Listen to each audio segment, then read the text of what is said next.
For being here. Thanks, Jake. Good to be with you. So why write this op-ed and why do it now?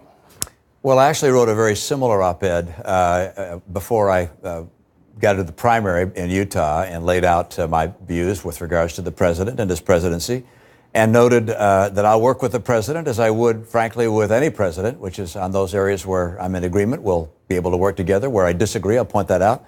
But in matters that relate to the divisiveness that's been part of our political environment, I'll speak out if I feel the need to, if there's something significant.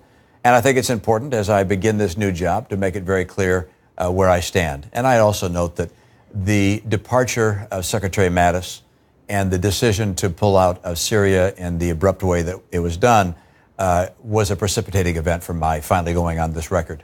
I want to talk about Syria in a minute, but I do want to focus on the op-ed for a second. A senior White House official told me today that the president was disappointed that you, even before you were sworn in, would go after him instead of joining him and going after Democrats in the shutdown. What's your response to that? Well, with regards to the shutdown, I'll be with Republicans on that front, which is I think it's important for us to secure the border. At the same time, what I did in my op-ed was not just talk about the president and my relationship with him and how we'll work together, but also I laid out my perspectives and priorities on a very broad basis on everything from trade to China to our allies around the world, immigration and so forth. So I think it's important as you begin a new job to describe exactly what you hope to accomplish, and that's what I did. The president mentioned you in his cabinet meeting today. Here's just a little bit of what he had to say. I wish Mitt could be more of a team player. You know, I'm surprised he did it this quickly. If he fought really hard against President Obama, like he does against me, he would have won the election. What's your response? What's your thought when you see that? Well, the president, of course, is entitled to his perspectives, his own views, and I respect his right to express those things, just as I do. And we'll work together on things that I think are in the best interest of the country and my state. And where we disagree, why, we'll just have to disagree. He seemed to note that other senators who'd come before you to criticize him, Jeff Flake from Arizona, Bob Corker from Tennessee, suddenly aren't in the U.S. Senate anymore, even though they wanted to be there forever. It seemed to be like a vague threat, not that he would necessarily get rid of you, but that the base would abandon you if you're not with him. You know, I think if people come to Washington with the express hope of staying in the job forever, they're making a huge mistake. The idea of this Democratic Republic is that people would come representing the people that elected them and also representing the views and values that they have. And I come to Washington with that perspective. And I'm really not looking for the next election and the next spot. I'm looking to try and represent things I think our country needs at a critical time. And I do believe that a president, like any leader in a home, in a church, in a school, in a business, a leader has an impact not just on policies, but also on the character of the people who get to watch that person. And I think that's an area the president needs to focus more attention and hopefully make some changes there. And by the way, I expect people will have some suggestions for how I could do a better job too, and I'm open to that. When you say that you have issues with his character and you talk about his integrity and honesty, the suggestion being that he lacks integrity and honesty, what specifically has he done that has bothered you? What is the rhetoric that has come from his mouth, his actions that trouble you the most? Well, over the course of the last 2 years, I have put out a number of statements that relate to things that were of a great concern to me. The Charlottesville response by the president was something that gave me great concern. The support for Roy Moore in the Senate race was something I was very, very concerned about. His attack on the media, I wrote an entire piece about that. So I've laid out time and again places where I disagree with the president, and I think it's very important for a president to demonstrate the qualities of integrity and honesty, forthrightness, empathy, and respect for the institutions of our democratic republic. I think those are all parts of the job. And while I agree with them on a lot of policy fronts and salute the work that's been done by the Republican leadership in Washington, there are places that relate to the, if you will, forming of national character that I think we can do a better job. Well, you've called him a fraud. I mean, in 2016, you gave a very strong speech was it in Utah or Arizona, calling him a fraud. Some people who are allied with the president, some people who are not allied with the president say, hey, you know, the president endorsed you in your Senate race and you accepted the endorsement. The president pointed that out today. You interviewed for a job with him to be potentially Secretary of State. What changed? Why were you willing to talk to him and accept his endorsement when you have all these reservations about him? Well, you know, after he was elected president, it was very much my hope that he would rise to the occasion, rise to the mantle of the office. After all, becoming president of the United States is quite an elevation for anybody. And he had said during the campaign that he could be extraordinary presidential.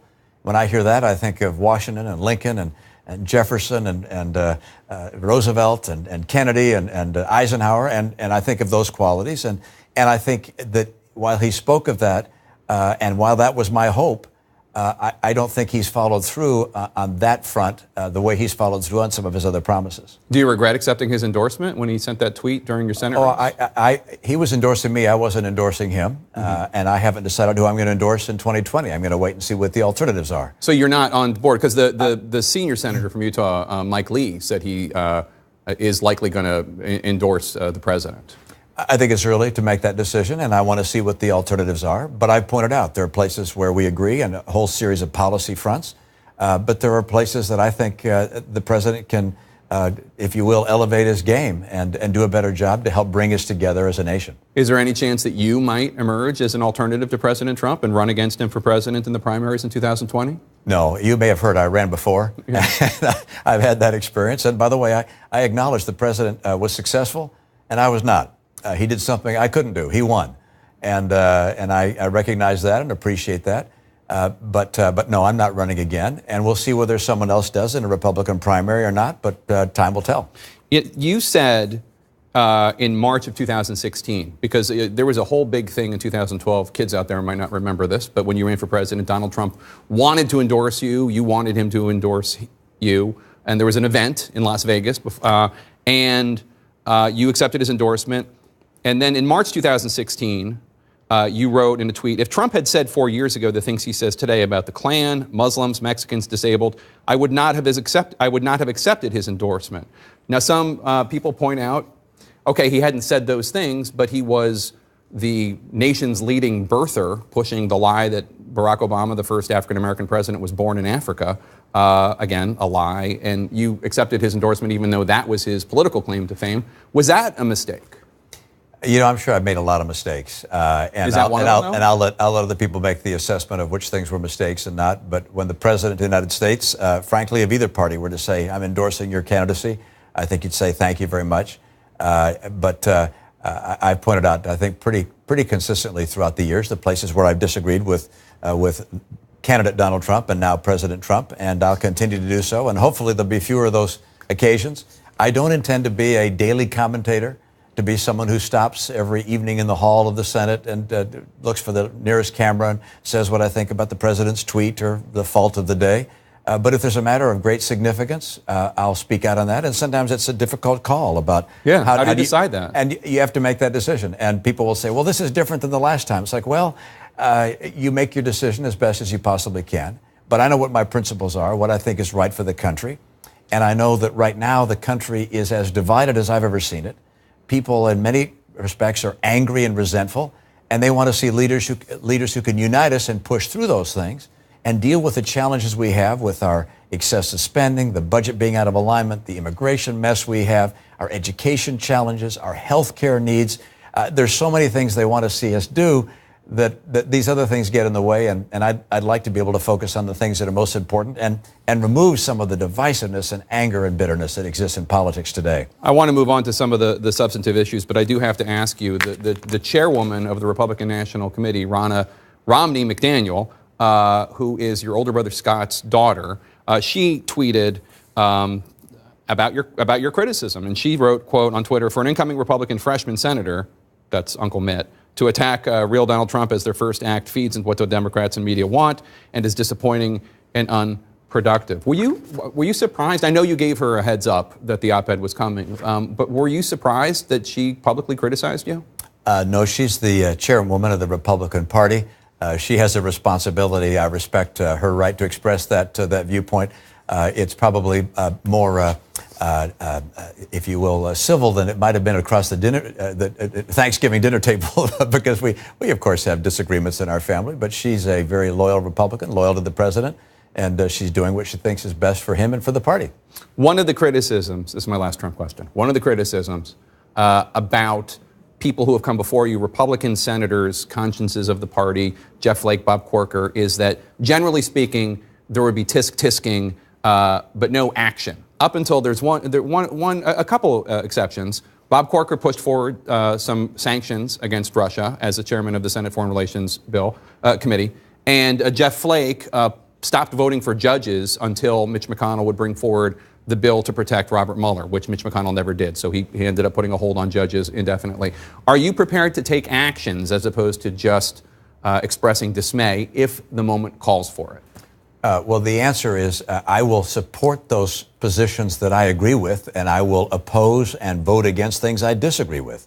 But I don't think you go to Washington saying, well, I'm actually going to cut off my nose to spite my face. I'm going to vote against people who I actually would support just to be tough on the president. That doesn't make any sense. We're just hours away from the Democrats' takeover of the House, with the clock ticking to the start of day 13 of the partial government shutdown. Hours away from a whole new reality for this president when Nancy Pelosi officially takes the reins. But the speaker-to-be is wasting no time flexing her muscles over President Trump's pet project, telling NBC she'll give, quote, nothing for the wall, and saying this after congressional leaders met with the president about the shutdown behind closed doors in the White House Situation Room. We're asking the president to open up government. We are giving him a Republican path to do that. Why would he not do it? Why would he not do it? Why? Simple. A source telling CNN that Senator Chuck Schumer asked the president not once, not twice, but 3 times to give him just one good reason that he won't take the Democrats' offer. The president's response, quote, I would look foolish if I did that. That should probably be the least of this president's worries. Like I said, the clock is ticking. As of tomorrow, his party will no longer have total control of the government.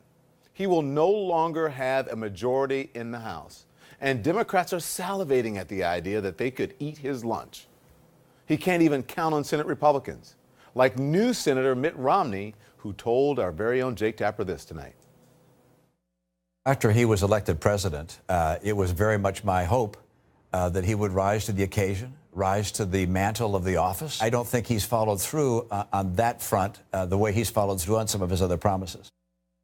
In a matter of hours, things are going to get real for this president, who said today that he'll keep the government shut down for as long as it takes, who shocked his own military and our allies with his sudden announcement of a troop withdrawal from Syria, and who is facing some 17 investigations, 17, into pretty much every aspect of his life, from his campaign to his administration to his businesses.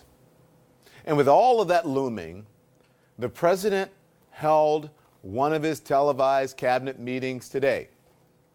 You got to look at the pictures from that meeting because they pretty much tell the story of this administration, okay? True story here. Acting Defense Secretary Patrick Shanahan, acting. Acting Attorney General Matthew Whitaker, acting. Acting EPA Administrator Andrew Wheeler. Acting Chief of Staff Mick Mulvaney. Acting Interior Secretary David Bernhardt, who you probably won't be surprised to learn is an ex-oil lobbyist.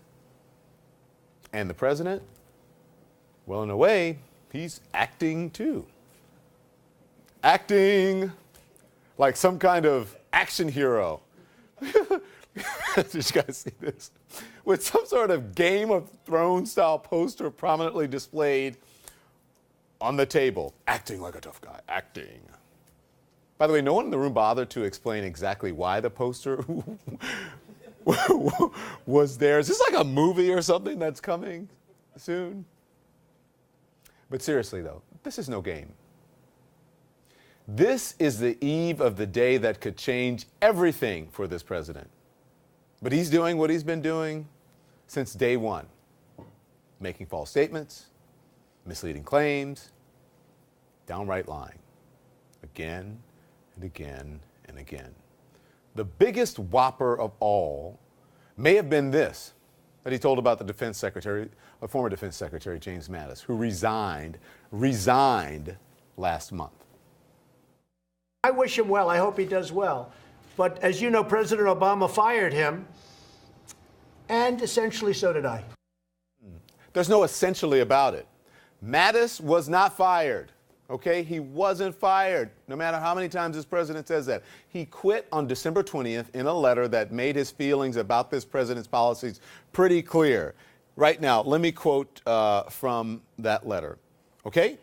So he says here, quote, "My views on treating allies with respect and also being clear-eyed about both malign actors and strategic competitors are strongly held and informed by over 4 decades of immersion in these issues. Because you have the right to have a Secretary of Defense whose views are better aligned with yours and these and other subjects, I believe it is right for me to step down from my position.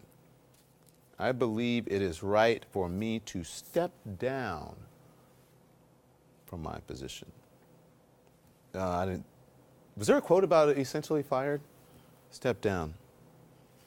That's not being fired, no matter what the president claims.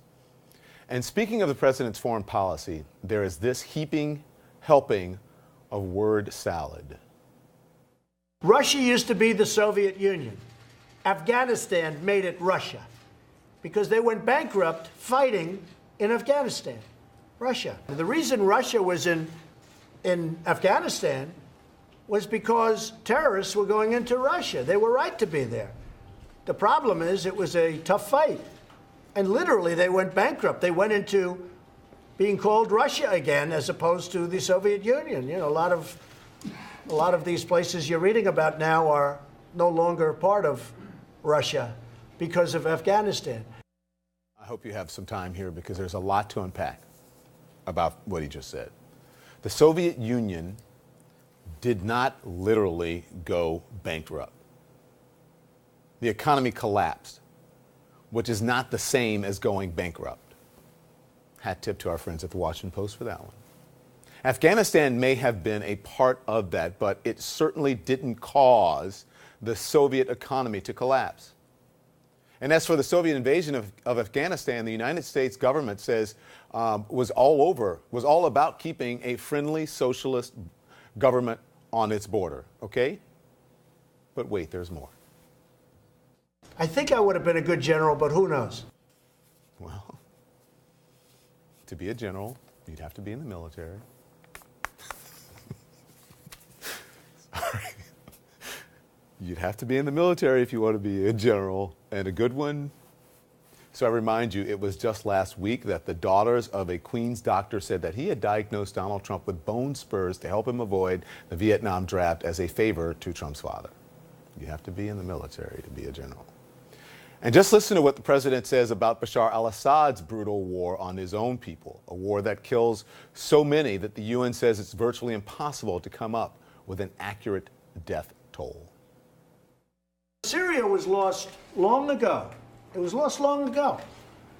And besides that, we're talking about sand and death. That's what we're talking about. We're not talking about, vast wealth. Well, I guess it should be no surprise that vast wealth appears to be the deciding factor for President Trump. To this day, he has refused to condemn Saudi Arabia for the brutal murder of Washington Post journalist Jamal Khashoggi. The president also had a lot to say about his promised wall. But this is mind-blowing. Look, when they say the wall's immoral, well, then you got to do something about the Vatican, because the Vatican has the biggest wall of them all. Yes, there is a wall around the Vatican, which has absolutely nothing to do with a wall on our southern border. And by the way, a whole lot of Vatican City is entirely open to the public, wall or no wall. And listen to what President Trump says about the executive order by President Obama creating DACA. If the Supreme Court rules that President Obama was wrong, which they should, because, by the way, if he was right, then I've been given tremendous power. Can you imagine me having that power? Wouldn't that be scary? Right? Right. That would be scary. President also had this to say about Christmas when he says he was home alone in the White House. I was here on Christmas evening. I was all by myself in the White House. It's a big, big house, except for all the guys out on the lawn with machine guns, nicest machine guns ever. But I was there all alone with the machine gunners, and I felt very safe. All alone. Now let me think who else was at the White House on Christmas evening. Oh yeah, well, Melania Trump, the First Lady, who flew with the president to Iraq. But all those, let's call them misstatements, they're kind of besides the point. Because like I said, the clock is ticking. In just a few hours, this president is going to wake up to a whole new reality. A world where he can't just threaten Congress into giving him what he wants.